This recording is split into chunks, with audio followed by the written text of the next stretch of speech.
It's been a long day. You just got off a train from the Lower Mainland and have arrived in the dry, windy city of Kamloops.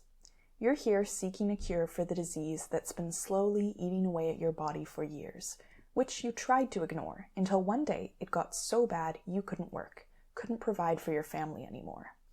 You have tuberculosis, and unlike the wealthy, you can't afford to hire a private nurse or doctor for home care. So you get a referral from a doctor and wind up here at Tranquille Sanatorium.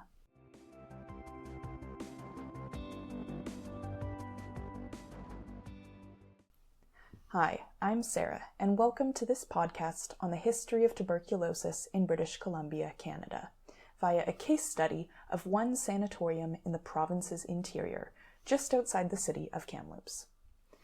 This podcast is separated into a few sections, which I'll outline here. The first part is an introduction on myself and this research project. The second is a brief history of tuberculosis and its microbiological properties. The third section covers Tranquille Sanatorium as my case study. And lastly, part 4 will be a conclusion on what this research project contributes to our understanding and view of TB in the modern era.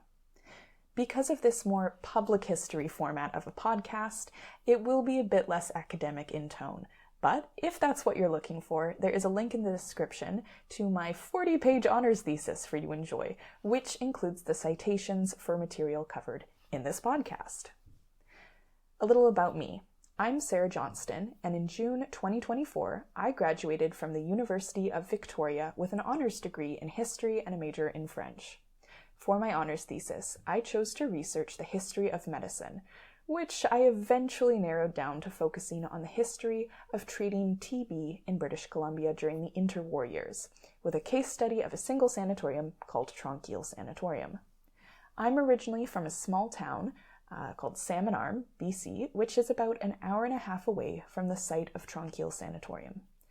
Both these places are located on the traditional unceded territory of the Secwepemc Nation, whose relationship to the land and waters continues. I am also grateful to have been a guest on Songhees, Esquimalt, and Wasanich land in Victoria during my studies at UVic. My interest in TB comes from a lot of different directions. The most personal one is that one of my recent ancestors had TB during their younger years in the 1960s. Luckily, this was after the advent of antibiotics, and they made a full recovery.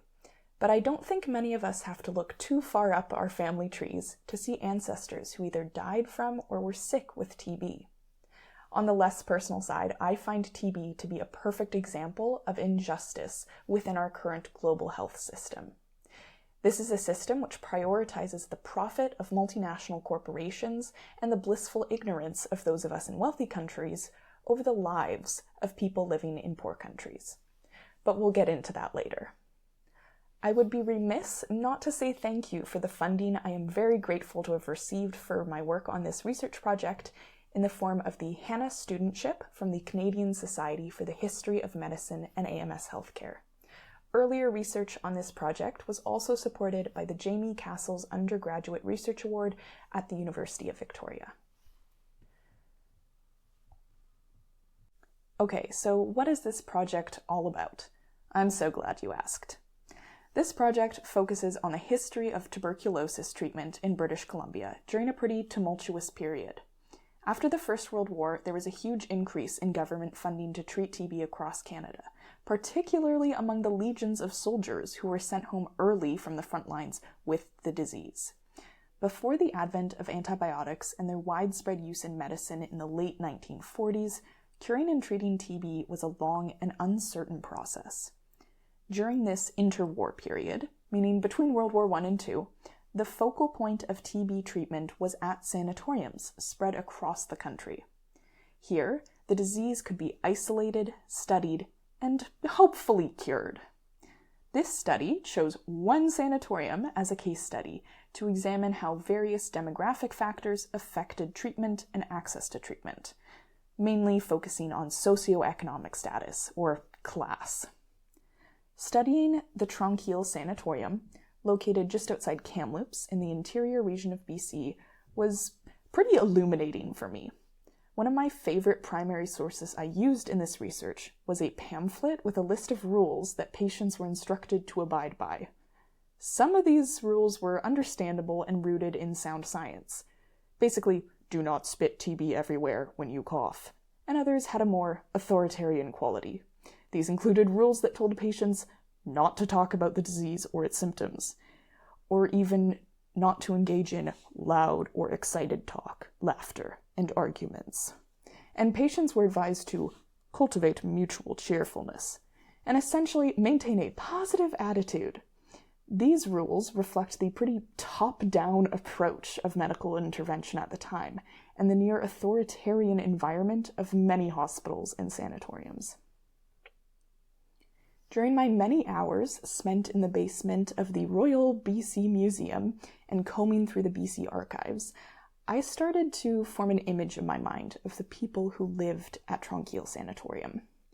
There were letters back and forth from the sanatorium and the Department of Education about kids taking correspondence courses from Tranquille. There were letters from the family of patients thanking doctors for their efforts to cure a beloved child, husband, wife, parent. Even the huge ledger that contained the patient intake information showed glimpses of stories. A young girl lived at Tranquille for years, and in the column marked date of discharge, there was a day, month, and year, with the word died in front. Sometimes within a single year, there would be numerous patients admitted with the same last name, coming from the same municipality, with the same referring physician. These were whole families thrown into turmoil by a disease that thrives in close quarters and poor living conditions. Archival research can sometimes feel very removed from real life, but it was details like that that broke me out of the haze and reminded me that each name in that huge intake ledger was an individual with a family, someone who hoped that by going to this sanatorium they would be cured, because the other option was usually a slow death of wasting away. When I would try to explain my thesis topic and research to people, I eventually landed on the oversimplified explanation that although there wasn't any universal healthcare at the time, there kind of was, but only if you had TB. The follow-up question I usually got was, why was TB special? And to answer that question, you can't explain it with microbiology alone, because compared to many other diseases, TB is a whole lot less scary. For example, in its symptom presentation and the risk of contagion. Nevertheless, while flashier epidemics came and went, and cities were besieged with waves of cholera, plague, influenza, or smallpox, TB was always there. Because of how slow the reproduction time is for the bacteria, TB, like leprosy, usually takes months, years, sometimes decades to kill a patient. And sometimes it never actually kills someone. TB wasn't even on the radar of doctors concerned with epidemics until Koch confirmed in the 1880s that TB was caused by bacteria rather than being a heritable disease or simply caused by bad air. All of a sudden, TB was not a capital R romantic illness afflicting poets and their muses. It was a dirty, bacteria-filled contagion coming from the slums. In my view, history serves as an explanation of not only the past, but the present, how we got here. The Canadian healthcare landscape has changed significantly since the era of TB and sanatoriums, but we can still pull valuable insights from that time. Otherwise, why would I have spent all this time studying it? TB has always affected different social groups unequally. Bacteria may be unbiased, but society isn't. With a disease so contingent on poor living conditions and weakened immune systems, it's no surprise that TB gravitates toward the most marginalized groups. This phenomenon occurs on both a macro and micro scale, within a single neighborhood, to the scale of the entire world. When I told people in Canada that TB was the deadliest disease in the world until COVID-19, they were shocked. And why wouldn't they be? TB is a disease that we in the West associate almost exclusively with Charles Dickens novels and bloody handkerchiefs in period dramas. Meanwhile, in the global South, over 10 million new infections occur every year, and the death toll surpasses 1 million people annually. All of that despite the fact that TB is a curable disease. Well, curable for now. The rise of antibiotic-resistant strains of TB is a topic that the more I read about in my research, the more I was a combination of confused, terrified, and indignant at the lack of awareness of this issue. To me, there's no starker image of global health inequity than TB. And I'm hoping that over the course of your listening to this podcast, you'll be able to get a little bit more appreciation for how serious of an issue TB still is.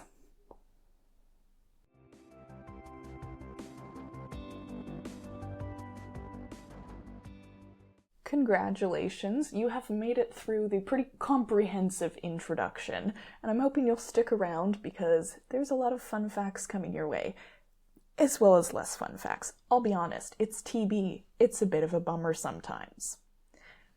For the first section on background, we're turning our focus to TB both as a microbiological and historical agent.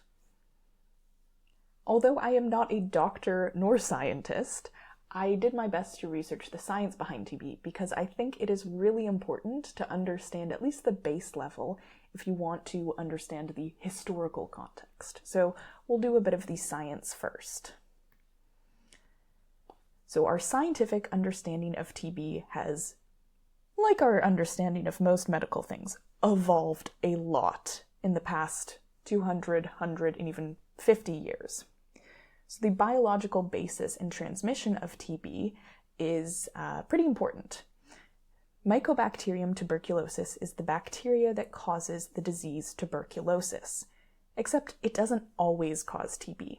In a lot of people, you will be exposed to TB and your immune system is either strong enough to fight it off completely, or the TB will lay dormant in an inactive phase, waiting for your immune system to get weaker as you age, become pregnant, come down with another illness, stuff like that. The methods of transmission for TB are usually in airborne droplets, but historically through contaminated milk. That's why we have pasteurization. Very helpful. Don't drink raw milk, okay? So TB can manifest in a couple different ways. The one that you probably think of when you hear tuberculosis is the coughing on a bloody handkerchief, which would be pulmonary TB. Pulmonary meaning affecting the lungs. So tuberculosis creates these tubercles, which are basically tiny pockets of disease that slowly weaken your lungs and cause the, coughing up blood. There's also extrapulmonary TB, which is in about 15 to 20% of cases. Extrapulmonary meaning it's outside of the lungs. It can affect the lymphatic, pleural meaning lining of the lungs, genitourinary, or skeletal systems. The most common symptoms of TB are a persistent cough, fatigue, weight loss, fever, and night sweats. It's important to note that people with inactive or latent TB are non-infections, meaning they cannot spread the disease to other people. Over their lifetimes, they have a roughly 5 to 10% risk of the disease progressing to active TB, which is contagious. So the prevalence of latent TB, which is that inactive type, is around 2 to 3 billion people worldwide as of 2015.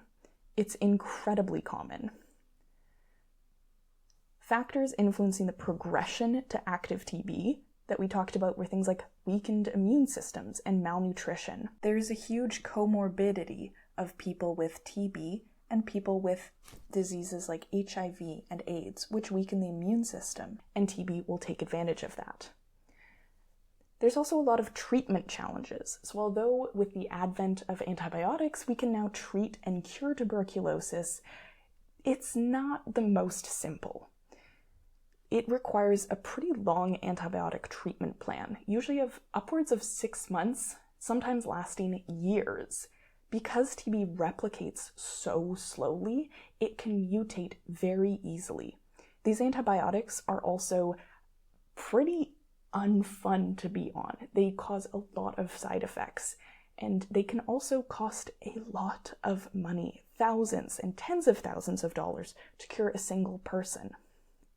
There are challenges with antibiotic resistance, especially in those countries with limited healthcare infrastructure and where treatment costs so much that sometimes people can't continue treatment.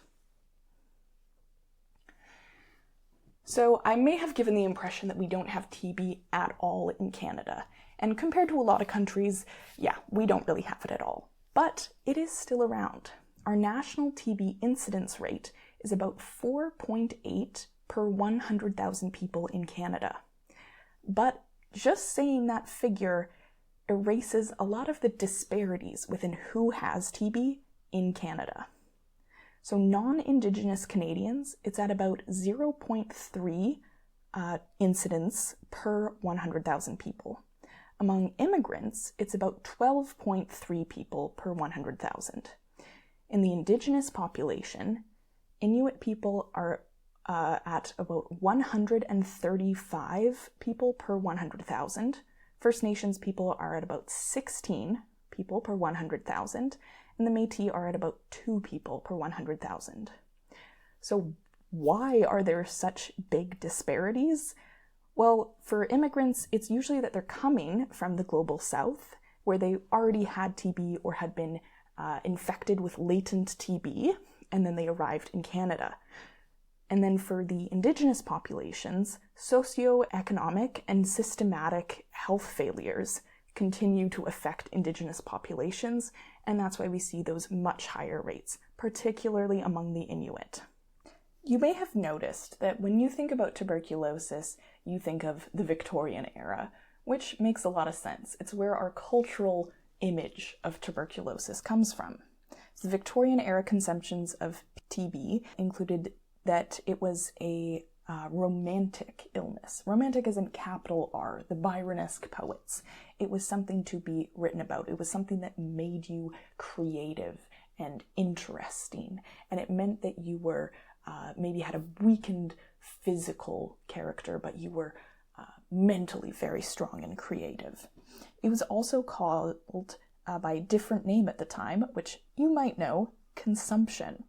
So the term consumption changed into tuberculosis in around the 1830s. There was slowly a shift as more of the medical profession became professionalized. So we wanted those more fancy medical sounding names rather than something like consumption.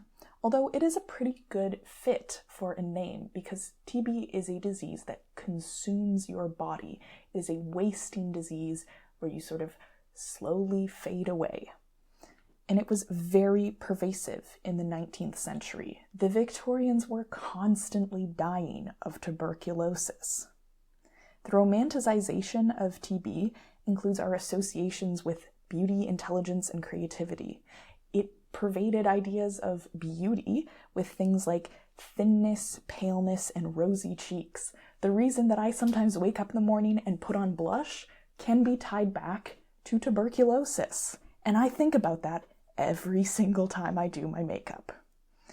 There was a shift in the late 19th century from TB being a beautifying condition to a stigmatized disease linked to poverty.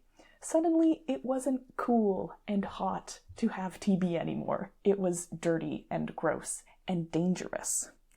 Social and sanitary reforms influenced our perceptions of the disease. There were also a lot of different theories about TB during the Victorian era. We didn't really understand what caused it, which, leads to rampant theorization. There was the hereditary theory among the upper class and a miasma theory for everyone else. So for the rich and famous Victorians, it was the idea that you were just very special and maybe it ran in your family and you had to keep an eye out for one of these family members coming down with tuberculosis or consumption and having that sort of fatigue, wasting away, rosy cheeks. But it meant that they were interesting. For everyone else, we had our environmental theory, or miasma, which means bad air. That basically meant that you had to keep on the watch for things like bad smells, stagnant water, all of that, which they thought contributed to people getting sick with lots of different diseases, not just TB. This also ties back to why sanatoriums were built in the places they were built. That environmental and climactic theory led to the rise of health tourism and sanatoriums. The American West was very influential for people with TB. There's the idea of you go out west, you get away from the rainy, cold, humid New England, and you go travel to places like Colorado and Nevada and New Mexico, and the dry, warm air will improve your symptoms and maybe even cure your disease. There were lots of early medical treatments for TB that didn't work that well. There was a pretty limited effectiveness among these historical treatments. The role of rest, nutrition, and just getting away from people who had TB in your family in those poor living conditions probably played the largest role. It was about letting people rest and eat enough good food that they could actually have a better chance of their own immune systems fighting off the disease. There were also some experimental procedures with things like an artificial pneumothorax, which is where they purposefully collapse your lung that has the most TB in it to help it quote-unquote rest, which actually worked, but it just didn't work that well. Just how important was TB in shaping our history? Medical historian Jacqueline Duffin writes that, quote, tuberculosis was the single most important cause of death in the 19th century. And when you consider the impact it had on science, population, and culture, her conclusion is hard to argue. In 1882, Robert Koch attributed 1/7 of all human deaths to TB, with that rate rising to 1/3 among the middle-aged, with it sparing no race, age, class, or gender. Historian Sheila Rothman argues that in the United States, from 1800 to 1850, that 1 in 5 deaths was from TB. So now we're moving to the sanatorium movement. So the sanatorium movement began in Germany in the 1850s, and it combined their love of things like fresh air, diet, rest, and exercise into treatments for TB. Sanatoriums served as both treatment centers and tools for controlling contagion. It was becoming more and more accepted that, okay, maybe TB is a little bit contagious after all. We should probably get these people who are suffering from the disease out of places like big cities where they are at risk of infecting other people. There was a control and regulation of patients. Like any other institutions of the time, people didn't have a lot of individual freedom. There were very structured routines for things like rest, outdoor exposure, so sitting on a veranda in a big chair and getting that nice fresh air, and things like diet. Eggs and milk were very popular in this sort of early treatment, thinking that that could help people. There were also stricter codes oftentimes for poorer patients. So the less rich you are, the less rights and freedoms you had. There was also the scholarly debate that is ongoing about sanatoriums as quote-unquote total institutions. So TB sanatoriums have often been compared to mental asylums, but there are some key differences. So mental asylums had a lot more stigma associated with them rather than TB. There was also a huge variety in patient experiences across classes and institutions, so it's hard to make sort of broad, sweeping statements about sanatoriums. But why else am I here? So I'll say that in general, sanatoriums were not the best place to be if you didn't have TB. But if you had TB, they were a place where you would get mandated rest, good nutrition, and access to healthcare professionals. So, at the end of the day, if I had TB, I would probably want to be at a sanatorium. For a fun fact, though, Tuberculosis author George Orwell was at least partially inspired by his time at a sanatorium in England to write a little book you might have heard of, or been forced to read in high school English, 1984. The earliest sanatoriums in the United States opened around the 1880s, and at those earliest sanatoriums, historian Sheila Rothman notes that there was a stricter code of conduct expected for poorer patients. She writes that, quote, "Charity, as is often the case, imposed rigid codes of behavior, and that those patients were expected to help with things like cleaning and tidying." Spoiler alert, this was also the case at Tranquille. So, while the Americans were the first at opening sanatoriums in North America, we're not going to get too far left behind in Canada. Our first sanatorium opened in 1897 in Gravenhurst, Ontario. It was the Muskogee Cottage Sanatorium, and its site was chosen by the National Sanatorium Association, which had been established in Toronto by a bunch of wealthy philanthropists looking to import the sanatorium model to Canada. The association considered a couple of possible sites, including Kamloops, which was the eventual location of Tranquille, but it also considered places like Medicine Hat and Moose Jaw. Notably, the Muskogee Sanatorium didn't provide care for people who couldn't pay the fees. But in 1902, a second sanatorium opened nearby, the Muskogee Free Hospital for Consumptives, and its non-paying patients would be treated at the very first free TB hospital in the world. When Tranquille opened in 1907, it was Canada's 7th sanatorium, but it was the first one west of Ontario. Even before Tranquille opened its doors in 1907, Kamloops was a popular place for the tuberculous, partly because of the environmental climactic medical theory, but starting in practice too. At the turn of the century, back when the National Sanatorium Association was looking for its candidate locations to find the first sanatorium, the dry belt region of BC's interior and Kamloops' railway connections made the city stand out. In the mid-1890s, there were even advertising pamphlets that promoted Kamloops for consumptives. Those were published by local doctors and business leaders, and many of the doctors that were scouting the location for sanatoriums in Canada agreed that Kamloops was one of the best, if not the best sites in Canada to open a sanatorium. On top of national approval for the area, in 1904, the BC Anti-Tuberculosis Society was created, and its creation was rooted in the founder's goal to see a sanatorium built and opened near Kamloops. Speaking of, the BC Anti-Tuberculosis Society, or BC Anti-TB Society, BC ATBS, which I know, not a great acronym, but we gotta work with what we have. The BC ATBS was not strictly a government venture, but it also basically was a government venture. It was super closely tied to provincial politics. Its members included the mayors of Victoria, Vancouver, and Nanaimo, the premier, McBride, and two influential doctors, Dr. Fagan and Dr. Proctor. Dr. Charles Fagan was the province's first permanent medical health officer and was, quote, the most influential medical practitioner in BC and, quote, practically speaking, solely responsible for the public health of the non-native population. The other guy, Dr. Proctor, was a young doctor at Kamloops' Royal Inland Hospital, plus a medical officer and a local advocate for the curative powers of the region's climate.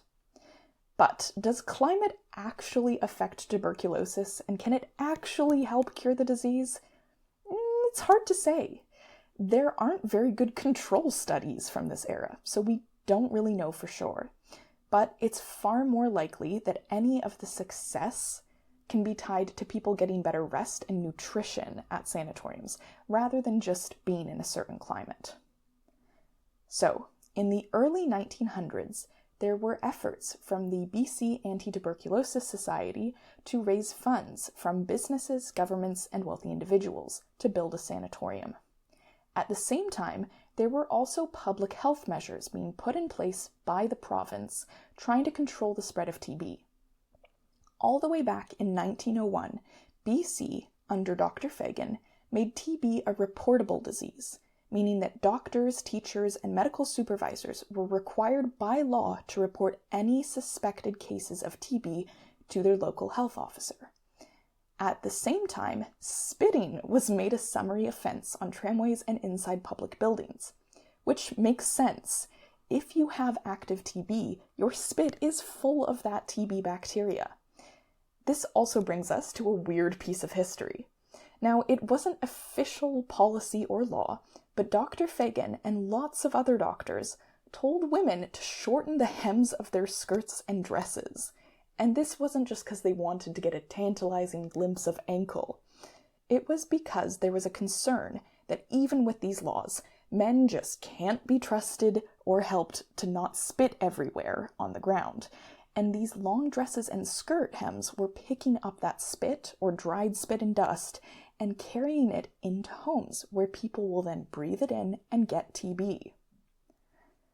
Although all of this was just at the start of the 20th century, it shows a shift that would continue throughout the whole century, a shift towards increased government involvement and control of public health. The debate around that topic can be heated. You might remember a few years ago when COVID happened and the pushback against things like vaccination and mask mandates. Just like people in the present and very recent past, those in the early 1900s spoke up about their complaints and grievances too. Speaking of, not everyone was in love with the idea of opening a sanatorium directly in the heart of Kamloops. There were some prominent citizens that created the Anti-Sanatorium League to argue that the danger of contagion was just too big. They didn't have to worry too much though, because it was decided that Tranquille would be a better option. It's about 20 kilometers outside of downtown Kamloops, and it's better for two practical reasons. One being the fear of contagion, and the other being the weather. Kamloops is a pretty windy and often dusty city. It has steep hills that act almost as a funnel to guide wind through the valley, whereas on the side of Kamloops Lake at Tranquille, they don't have as much of that problem with wind and dust. So, after a bunch of fundraising, in July of 1907, the BC Anti-TB Society bought Fortune Ranch in Tranquille, with treatment beginning in the existing buildings, but with plans to build a proper, modern medical sanatorium later. When they purchased that ranch, the society also purchased its farmland, all 560 acres of it. Initially, there were plans to build two separate sanatoriums, one for patients early on in the disease, and one for patients further along. The founders were worried that seeing dying patients would negatively affect the morale of those early-stage patients, who had a higher chance of recovery. However, funding was never really the strong suit of this enterprise, and due to those constant monetary challenges, there was only ever one sanatorium built. The first patients arrived at Tranquille in late November of 1907, and already by April of 1908, there were allegations from non-paying patients that they were being treated worse than the paying patients. You'll never guess who investigated those allegations. Unless, of course, you guessed that it was the BC Anti-Tuberculosis Society's own board of directors, which, surprise, found the allegations to be unsubstantiated. But I think we can reasonably question the amount of bias they had in investigating their own organization and staff. In the first years of operation, all of those workers who worked at Tranquille were overworked. It was hard to find people willing to work in a remote area and put themselves at risk of infection for not great pay. The struggle to adequately staff Tranquille was a common theme from the entire run of its operation. During the first years, there was also a lot of criticism from the public and government about the high cost.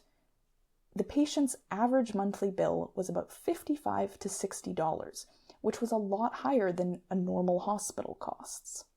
The full weekly rate charged to patients able to pay was $14, but most of them were not paying that full rate. In those cases, their costs were covered by the society and their local branches throughout the province. The financial problems were so bad that Tranquille's first medical superintendent, a Dr. Irving, resigned from his post because the BC Anti-TB Society didn't want him seeing other patients on the side to supplement his income. He went on to open another sanatorium just outside Kamloops, this one only for incipient or early cases, and only for patients who were willing to pay the full fees. In 1910, the BC Anti-Tuberculosis Society formally requested that the provincial government take over responsibility for running the sanatorium, citing a lack of funds. Despite the persistent funding issues, there were still new buildings, rooms, and verandas built, and patients continued to be treated. In 1911, municipalities became required to send $1 per day for destitute patients coming from their region. In 1912, the death of King Edward shook the Commonwealth, and the official title of the sanatorium was renamed in honor of the anti-TB work of King Edward that he had championed across the British Empire. This name change didn't actually last, though, because in 1918 they reverted back to the original name of Tranquille. It had become too much of a trend, and there were so many other medical institutions that were the King Edward Memorial Hospital, Sanatorium, whatever, that their mail was getting confused. So it was better to switch back to being the Tranquille Sanatorium. So to summarize the pre-war situation at Tranquille, it was an institution that relied on begging for funds from the federal and provincial governments, on donations from businesses, the BC Anti-Tuberculosis Society's auxiliary branches, individuals, and lastly, on money from paying patients. It wasn't able to house or treat enough people, and there was always a wait list. That was partly because of a lack of available spaces, because there were a lot of patients arriving at Tranquille in the late stages of disease, when there wasn't much that could be done by even the best medicine at the time. There were some other factors that contributed to that. There were wealthier people that could afford early stage treatment at privately run sanatoriums, or they could afford home care, whereas poor people with TB had to work until they physically couldn't, and then they would seek treatment at public institutions like Tranquille, and by that time it was often too late. The institution was run by a charitable society that continuously begged the provincial government to take over the cost and burden of administration. Significant changes didn't really come until the First World War, which starts the beginning of Section 2. Congratulations, you've made it through Section 1 on background.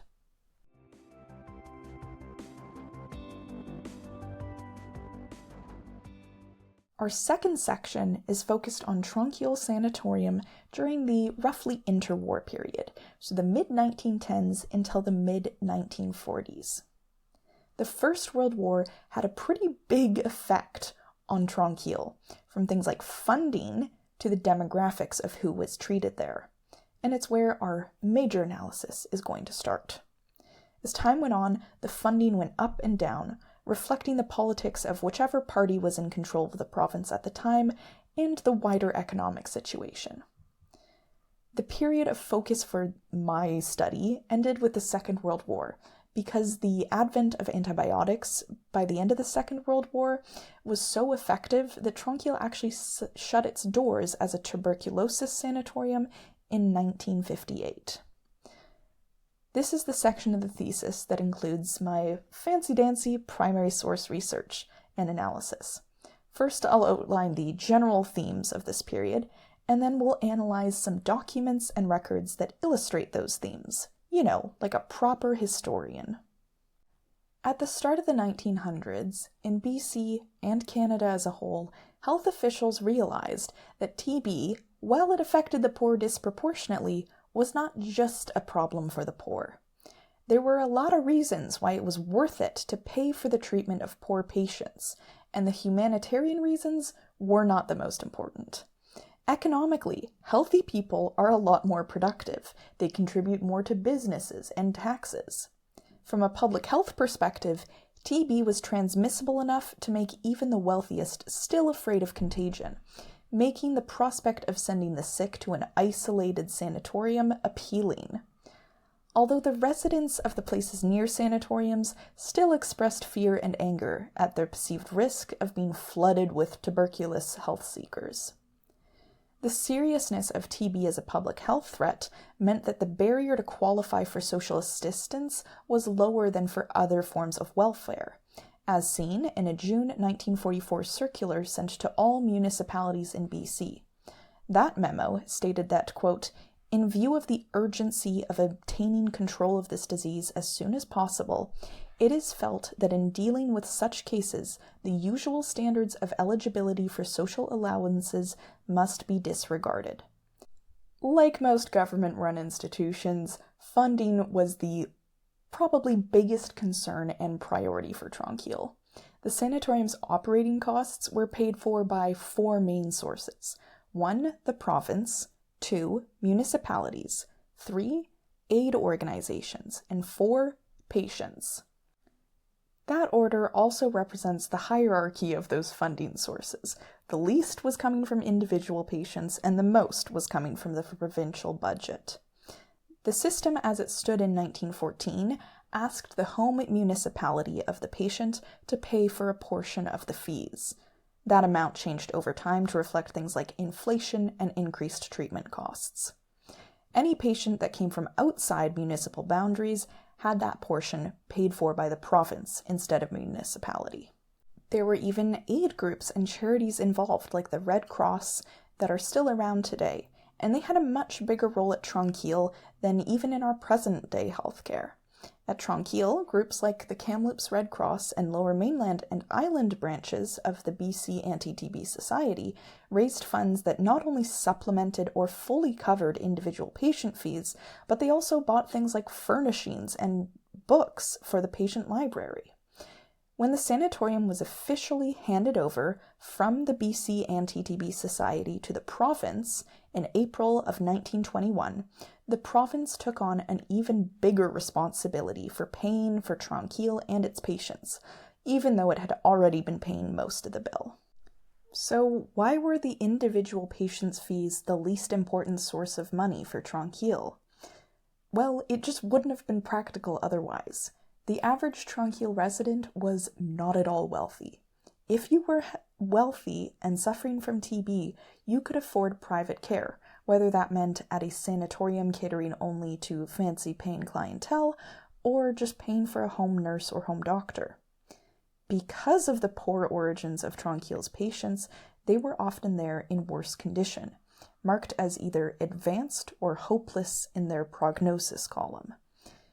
In explaining the correlation between wealth and the condition at the time of admission, the simplest explanation is that if you were poor, you had to work, often in harsher manual labor jobs, until you physically couldn't continue to work.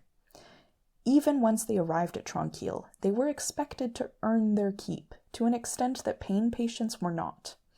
If they were considered fit for light exercise or work, they would be tasked with cleaning or working on the Alexandra Ranch, which was often called the Tranquille Ranch, which was owned by the sanatorium. For a bit more information at Tranquille, I'll state that the average time spent there that I was able to discern seemed to be from around 3 to 9 months, although there was one patient who spent a whopping 17 years at the sanatorium. The internal data from the provincial secretary from 1932 to 44 shows that patient numbers usually hovered around 300. The sanatorium averaged at about 1 death per week, and with roughly 2/3 of patients being in the advanced and far advanced stages of the disease. One of my favorite sources that I was able to analyze for this project is a little brochure that was released probably from around 1915 to 1918 that was an advertisement for the sanatorium, a PSA that, hey, we're here and you can come by if you have tuberculosis to get some treatment. In the section marked Admission of Patients, in bold letters, it states that, quote, "No patient who has been a resident of British Columbia for 6 months or over is refused admission on account of inability to pay." My whole idea for this research project essentially started when I read that line and said, I wonder if anyone ever fact-checked that, because it sounded a little too good to be true. And well, here we are today. This brochure also outlines some of those more authoritarian tendencies that we see at sanatoriums. The first line in treatment states that patients coming to the sanatorium must be prepared to follow the routine laid down in the rules, as it has been found that those who follow the routine most carefully get well most quickly. Patients sleep outside on the verandas practically all year around. The end part of the brochure is a couple pages, which is dedicated to the rules and suggestions for patients. Under that heading, it states that these rules are not for slavish obedience, but for the obedience which is reasonable, knowing that by so doing you will hasten best the main object of your stay here, namely the cure of your disease. Then you get about 12 rules about cough and expectoration, which, are pretty reasonable. They're basically saying, please don't cough everywhere. You will infect people that way. Under the general rules section is one which is pretty interesting. Rule number 1. Patients not paying full rates are required to make their own beds and keep their lockers in order if they are physically fit to do so. They are expected to do any other work assigned to them by the physician. Work to be assigned only to such patients as they are physically able to work without detriment to their health. So that's a pretty interesting section. They have the caveat that if you're not healthy enough, you won't have to. But I think it's interesting that that is rule number 1. They're not hiding the fact that if you are poor and not paying a full rate, there's going to be a bit of extra work for you to do. This is also the section that has fun rules, like patients are forbidden to visit each other in their rooms without permission from the nurse. Avoid conversations that may suggest the disease or its symptoms to others. Also avoid loud or excited talk, laughter, and arguments. You're not allowed to laugh? Another rule, only the nurse is allowed to open and close the windows and radiators. Patients are not supposed to do that without her consent. There is a strict lights out at 9:30, except as the nurse may direct otherwise. Rule number 11 states that patients may be discharged at any time should their interests or the interests of the institution require it. And maybe the most fun rule that I'm not sure why they had to put in the brochure, but is interesting nonetheless, is that birds and birds' nests, squirrels, trees, shrubs, and flowers must not be destroyed. Didn't think you would have to write that one down in your advertising brochure, but sure. One of the rules that to me seemed the most worrying and hard to enforce is that, quote, patients noticing blood-stained sputum, spit, are to remain quiet and report to the nurse at once, which implies that there were instances of patients coughing up blood, realizing that this generally meant their condition was worsening, and then understandably having a pretty large reaction to that. And then there had to be a rule that said, no, you're disrupting the other patients. You have to remain calm. The rule to, quote, cultivate mutual cheerfulness and aid others to forget their ailments targeted not only like physical rules, so don't spit everywhere, but also mental rules about being cheerful. And that assumes a level of control over one's own emotions and mindset that, frankly, I don't think I'd be able to comply with. Although it's difficult to find out what the enforcement of these rules entailed, they still point to the pretty extreme restrictions that patients faced there. So those are some of the expectations and rules for patients. But who exactly were the patients? To find that out, the best place I think to turn is to the giant admissions ledger, which is a record of every person treated at the institution, which once it becomes publicly accessible after the mandatory period of keeping it secret because of people's identities, I think it will be an incredibly valuable tool for quantitative analysis. So, numbers and stuff. Despite the limitations of its current restricted access, meaning I'm not allowed to name any names or identify information about individuals, it's still useful to see what information the administrators of Tranquille thought would be worth writing down. In the 1914 to 1915 section of the admissions book, the following information was collected: patient number, date of admission, name, occupation, address, marital status, sex, age, religion, nationality, rate per week, so the payment, and physician, who referred them.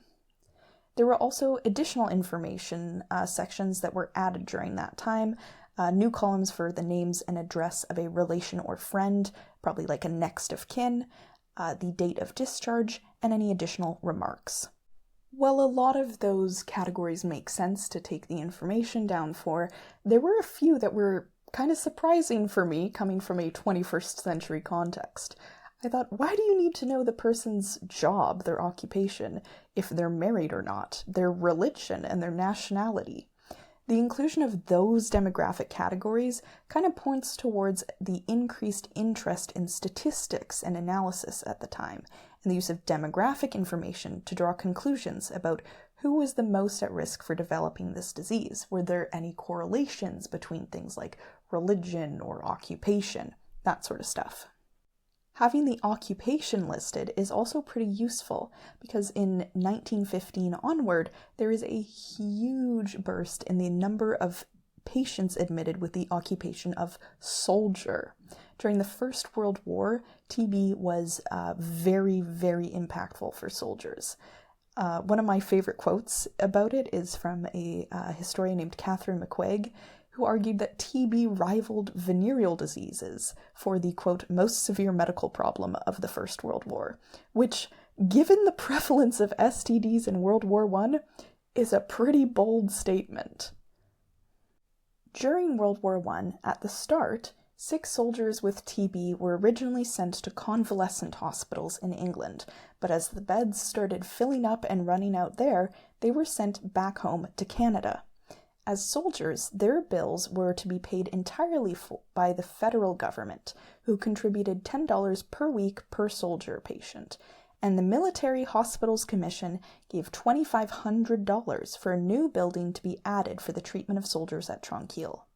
Throughout the 1920s, the number of soldiers present declined, and their influence and importance at Tranquille decreased as they were discharged from the sanatorium and sent back into civilian life. On the matter of discharges, the archives contains a really interesting questionnaire from 1922-23 that was sent to discharged patients, and it was seeking responses that would tell medical professionals whether or not the treatment at Tranquille had worked. Questions included questions on their fitness for work, if they had any relapse in condition, how much money they were making, if they had sought more treatment at other sanatoriums, if they had married, had kids, if their families were healthy. The questionnaire also included a question on the impact of climate on tuberculosis, so whether or not the ex-patients had seen any impact from moving outside of the dry belt on their health. Female patients who had children since discharge were asked what effect pregnancy had on their health. That question points to what doctors had known for a long time, but were still struggling to find the cause of or explain, which is that tuberculosis often seems to get better during pregnancy, only to worsen quickly after birth. Scientists now know that this is because of changes in the immune system during pregnancy, but at the time, the risk of tuberculosis worsening due to pregnancy was so great that doctors often resorted to abortion. In 1936, a general office bulletin to the Tranquille Superintendent A.D. Lapp, who was a doctor in the Lower Mainland, states that, quote, 2 therapeutic abortions and 1 sterilization were performed that month on women with tuberculosis. The overall questionnaire points to the importance of patient follow-up and research, which was becoming a more and more important tool in deciding which treatments were effective. One of the sources that I was really happy to find in the archives, and I saw it and I just went, oh, this is perfect, is a source called the Tranquillian magazine. So this was a kind of magazine/newspaper that was created by patients. Because obviously if you're stuck in a sanatorium for, months at a time, you get bored. And there were people who were interested in creating a newspaper. They said their goal with it was, quote, primarily the education and enlightenment of the general public, but they hoped it would also be interesting for Tranquille's patients. As a primary source, the Tranquillian does have some limitations. Obviously, not everyone who's at a sanatorium wants to write for the sanatorium's newspaper or magazine, so our source material is limited to its authors, which in many cases would have been people who didn't have a high burden of TB, so they weren't in the farthest along stages of the disease because they were still able to do things like write. So it is a self-made newspaper magazine that they reported tons of stuff in. So they talked about some things that patients would be interested in, stories of soldiers who were at the sanatorium. They thanked the Red Cross for a rowboat that was donated. They listed some activities that were happening at Tranquille, including things like croquet, lawn bowling, golf, and billiards. And then a paragraph later, they talk about some of the most pleasant features of sanatorium life, being that, quote, there's a willingness with which pleasures are shared among the inmates. I think that sentence is such an interesting one to break apart and analyze. They're saying sanatoriums are awesome because they bring people together. There is a shared experience and people are kind. But then at the end of the sentence, they use the word inmates. So it's hard to tell if this is a patient who's joking or not, but either way, it does point to that idea that these people are not entirely in control of their own lives at the moment. When you have tuberculosis, you have to relinquish some of that freedom to live in a sanatorium and gain access to that kind of treatment. And then, like many other newspapers or magazines, there is a section for jokes.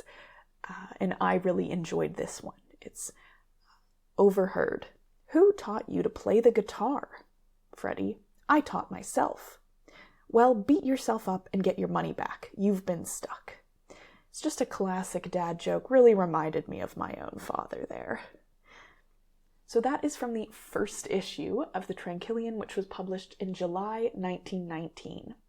The second edition is from August 1919, and it is a little bit longer. So the first edition, 4 pages, and the second edition is 6 pages. The Tranquillian magazine wasn't just for patients to write in, though. There were also some articles that were written by doctors, including the medical superintendent of Tranquille, A.D. Lapp, who wrote an article in the second edition called Going Broke, which connected wealth with health in describing TB as a form of, quote, health insolvency. The article is, to many people, obviously going to be pretty positive about the role of sanatoriums, calling them and their receivership, quote, kindly and careful, and friendly, experienced, and competent. It does address the harsh rules, quote, it seems tyrannical when its rules keep in bed men who want to be up, and that, quote, the sanatorium makes plans for men who would rather make their own.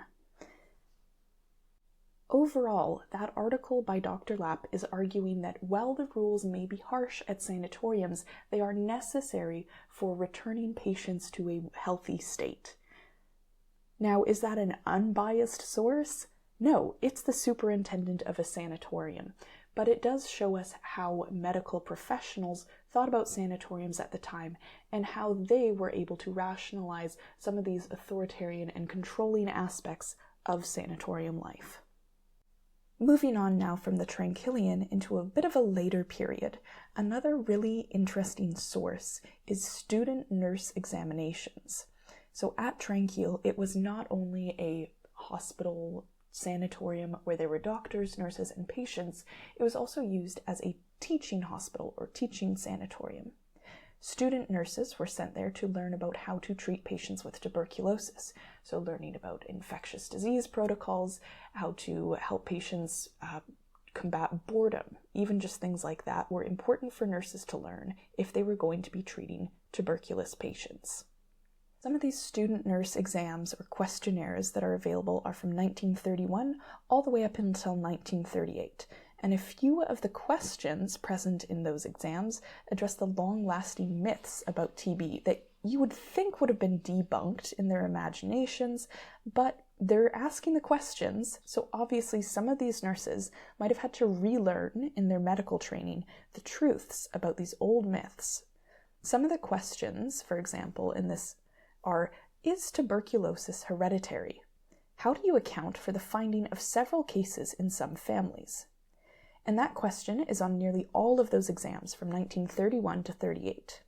In 1931 and 32, with their questions about race and TB, and if certain races were more susceptible to TB than others.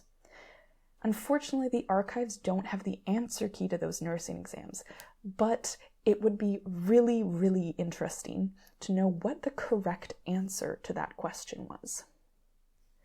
So speaking of nurses and doctors, there are some correspondence between the medical superintendent in 1930, Dr. Lapp, to correspondences at other Canadian sanatoriums. He wrote to 6 different sanatoriums asking about how much patients should know about their own conditions. He said, quote, "I'm interested in finding out the practice in your sanatorium regarding explaining to a patient his physical conditions. The physicians on our staff are not agreed about how much a patient should be told." So from that quote, we can see how much that paternalistic era of medicine still existed at the time. Doctors were the ones who were to know the most about a patient's condition, and the patient should only be told the bare minimum, what is necessary. You didn't want to affect the morale of the patient. One would hope that in the present, doctors would not take that attitude toward their patients and their right to access your own information about your health. I know that if I was a patient, I would want to know. And I think many of the patients at the sanatorium likely felt the same way. Unfortunately, we don't have quotes from them, but I don't think it's too much of a stretch of the imagination to imagine that many of them would be a little bit upset about their doctors withholding vital information about their own conditions. There also exists a 1942 report on the topic of, quote, patients wishing to leave, which stated that in most cases, those patients could be persuaded to stay, but sometimes there had to be a compromise, and patients still testing positive, so contagious with TB, were allowed to return home, quote, but only for 1 or 2 weeks. Despite this being, quote, against their principles, it was deemed necessary because the only other option was, quote, locking these people up and having very belligerent patients on our hands. That last quote is very telling. It's telling us that the problem that they had with that was not the ethics of locking up unconsenting patients, but it was the problem that those patients would then become hard to deal with and unruly. So it's easier to just let them go home for a little bit, get rid of the homesickness, and then bring them back. This actually probably wasn't too much of an issue. Tuberculosis is not highly contagious. You need consistent, prolonged exposure to spread tuberculosis from one person to another. So the likelihood of someone spreading tuberculosis within a family or within their friend group is quite unlikely over that short of a period of time.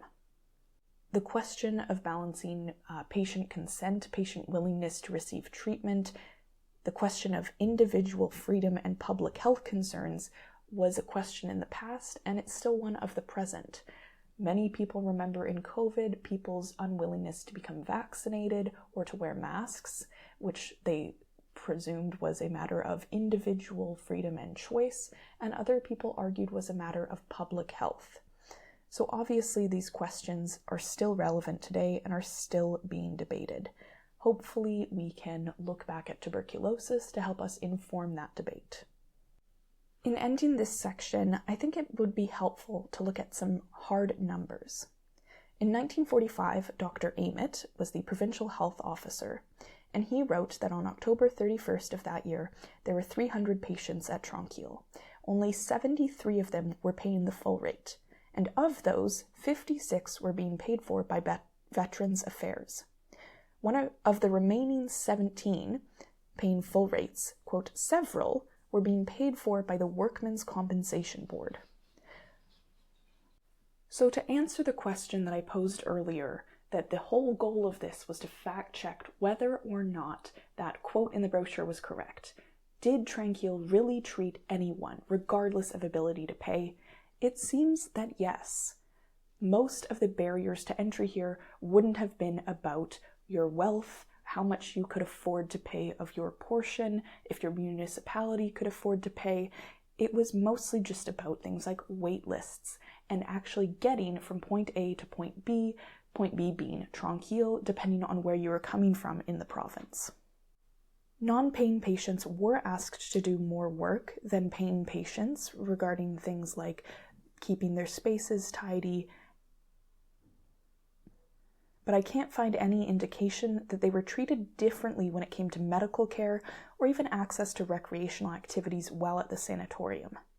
All of the patients seem to have had access to correspondence courses, a library, and group entertainment like movies.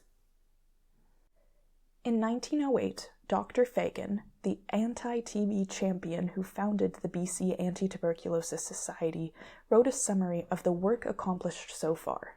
Quote, "Humanity first, mutual safety second, calls for the united action between the North and South poles of society. Capitalist and working man, master and servant, are equal in this greatest of modern missions among mankind. There is no distinction of class or quality. Disease and death bring all men to a common level. We cannot, but either united or in any other effort, defeat death ultimately, but we have it in our power to combat disease, some kinds partially, some effectually." That was true when he wrote it in 1908, it was true in 1945, it was true in 1958 when Tranquille closed because it was no longer needed in the antibiotic age when tuberculosis could be cured. What Dr. Fagan wrote is even still true now, in the 21st century. We are still having tuberculosis as a major public health threat around the world, but because it no longer causes as much of a concern to us in wealthy global hamlets, we don't worry about it. This is a mistake, and it causes millions of people to become infected and over 1.5 million people to die each year of a disease that is curable. While this study and my research has focused on Tranquille as a case study, I want to make certain that you know that it was not the only sanatorium or treatment for tuberculosis available in British Columbia. First of all, only having treatment available in Kamloops would have been very impractical for a population that was centered in the Lower Mainland. Over the course of the interwar period, it became more and more common to turn away from sanatorium settings to treat early-stage tuberculosis. Tranquille had long wait lists and limited beds and would never be able to accommodate all of those sick with TB in British Columbia. For some, the full sanatorium treatment was unnecessary, and similar conditions of rest, good diet, and regular visits to a medical professional could be done either at home or at local hospitals. There were clinic centers like mini sanatoriums in wings of hospitals and wards established at Vancouver General Hospital, at Victoria's Royal Jubilee Hospital, and later even in small towns like Trail, Rossland, Prince Rupert, and Kelowna, along with a traveling clinic service. During the 1930s, there was a move towards centralizing TB management throughout the government, which was part of wider public health strategies at the time. In the 1940s, 3 facilities were converted for the Indian Medical Service into hospitals and sanatoriums in Sardis, Nanaimo, and Prince Rupert. It doesn't seem that Indigenous people were treated at Tranquille, at least not that I could find.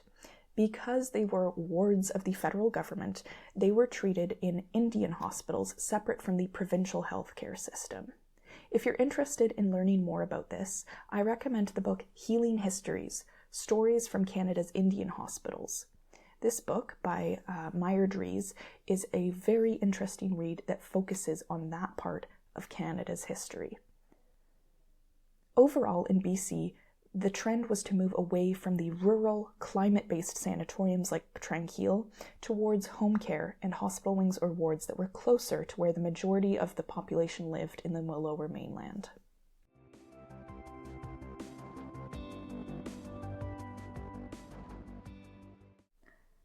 And now we have reached our conclusion. I was surprised by most of the findings of this research. When I started the project and created my big research question about the socioeconomic makeup of Tranquille, I did so under the assumption that this would be a sanatorium that only the rich could afford. My logic for that assumption was that at this time, it was before universal healthcare existed in Canada or in BC. So, naturally, only the rich would be able to afford the prohibitive cost of care at a sanatorium. While this was partially true, and true for private sanatoriums, it was only true so much as the rich were able to afford those private sanatoriums or at-home care. At public sanatoriums like Tranquille, patients were treated regardless of ability to pay for x-rays, tuberculin tests, artificial pneumothorax surgeries, or even just the cost of room and board. Issues like long wait lists or needing to work to provide for one's family were a much bigger obstacle in accessing treatment than poverty, as we've discussed. These findings, that although poor people, compared to the wealthy, did not usually have access to treatment as early or from home, are not a dramatic departure from the conclusions of other historians. Basically, I'm not saying anything radically new here. Sometimes research is just about confirming what other people have written.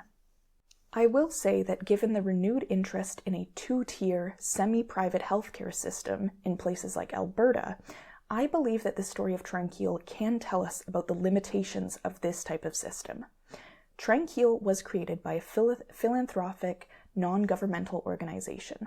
Although it was quasi-governmental in that its top members and board were very involved in politics and the provincial government. Within a few years of Tranquille's opening, the BC Anti-Tuberculosis Society was begging the government to take it over, citing the insurmountable issue of funding. While there was significant involvement from the public, the sheer size of the issue of tuberculosis demanded the resources of a government willing to spend money on public health and invest in its people.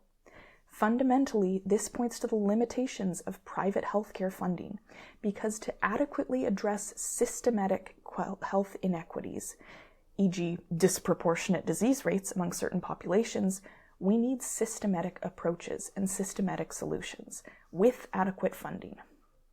After spending months thinking about this topic and dozens of hours in the basements of BC archives, I've had a hard time coming to a conclusion about how these findings connected to the larger tuberculosis story in our present. It seems trite to say that we were effective in dealing with tuberculosis in this one situation, so we can replicate that in the present to put an end to this devastating disease once and for all. No, that's not good enough. Even within Canada, we have never actually conquered TB. Instead, our progress has plateaued, and it remains an endemic disease within Inuit communities in the far north. Globally, the more than 10 million new infections of TB each year are being failed by the international philanthrocapitalist charity model, wherein rich Western countries like Canada get to pat ourselves on the back for donating money. Then that money gets handed back to us with interest as poor countries pay exorbitant fees for antibiotics kept under patents. In sharing my research with you, I have learned that the vast majority of Canadians think of TB exclusively as a disease of the past, associated with their Charles Dickens coughing into red handkerchief period dramas. We're content to relegate TB to a purely historical class, when in reality, the epidemiological trends point to it becoming a disease of our future, once again, even here in Canada. Perhaps the most effective lesson from the Tranquille story is that fear of contagion is powerful, and it can be harnessed to make governments and individuals willing to pay for treatment for the poor. If the moral argument of eradicating TB isn't enough, maybe economic and contagion-based arguments could be more convincing. No exaggeration is needed to express how dire of a situation we're faced with when it comes to tuberculosis. The rise of antibiotic-resistant strains of the disease in places like India, some of which are impossible to treat with any existing antibiotics, should worry everyone, even those of us who imagine ourselves to be safe in our wealthy global hamlets. Well, that's it. Thank you for listening all the way through from introduction all the way to conclusion. If you're interested in learning about any of the sources used for this project, please find the link to the honors thesis that I wrote that has all of the primary and secondary sources listed at the end in the bibliography. If you want some of my favorite sources and books and resources about tuberculosis, I'll recommend them here for you now. If you're interested in how tuberculosis shaped our beauty and skinniness culture, I really recommend Carolyn Day's Consumptive Chic, A History of Beauty, Fashion, and Disease. It's a book that covers the Victorian era attitudes toward tuberculosis and how they still affect us today. If you're interested in learning about the global health ramifications of antibiotic resistance, I really recommend Vidya Krishnan's Phantom Plague, How Tuberculosis Shaped History. It goes through kind of the full history of tuberculosis all the way up until the present, where tuberculosis is spreading with antibiotic-resistant strains within megacities like Mumbai. It's a fascinating read, and Vidya Krishnan is an incredible activist within India and against the global health philanthro-capitalist model that strives to keep vaccines, antibiotics, and treatments away from those who need them most for many different diseases, among which is tuberculosis. If you're interested in learning about the history of TB in Canada, Catherine McCruig's book, The Weariness, the Fever, and the Fret, The Campaign Against Tuberculosis in Canada, 1900 to 1950, is a really good resource for that.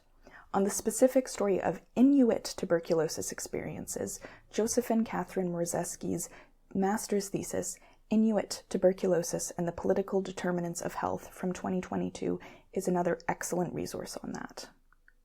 Finally, the most specific recommendation. If you're interested in learning more about Tranquille, Wayne Norton's book, A Whole Little City by Itself, Tranquille and Tuberculosis, was the most helpful book I found in telling that story of Tranquille and getting to know the patients and doctors who lived and worked there. I really recommend that book if you want the microhistory of Tranquille.